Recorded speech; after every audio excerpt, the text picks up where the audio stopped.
अस्सलाम वालेकुम जी। ये देख सकते हैं जी आप, हालत दरवेशी इस वक्त मौजूद है। और ये एकेडमी है और वो फरमाइश आई थी जी कि ये गज़ल ज़रा सुना दीजिए, जो अभी कुछ देर पहले मैंने अपलोड की थी। तो मैंने कहा चलो जी, मैं कोशिश करता हूँ कि आपको मैं सुना दूँ। और हमने सोचा ही नहीं तेरी वफ़ा के बारे,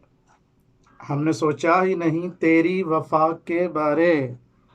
तू जो बिछड़ा तो इस बात पे सोचा हमने, तू जो हाथों में था मेरी लकीरों की तरह, तू जो हाथों में था मेरी लकीरों की तरह, मिट गया ऐसे ना मिला कितना ही खोजा हमने, दिल की जंजीरें ताल्लुक को भी हिलाया हमने, दिल की जंजीरें ताल्लुक को भी हिला कर देखा, जाने वाला ना रुका कितना ही रोका हमने देखा ही नहीं कुछ तेरे सिवा जाना, हमने देखा ही नहीं कुछ तेरे सिवा जाना, अपनी हर राह का गड़ा खुद ही है खुदा हमने, कैसी उल्फत है कि तेरे हर झूठ को,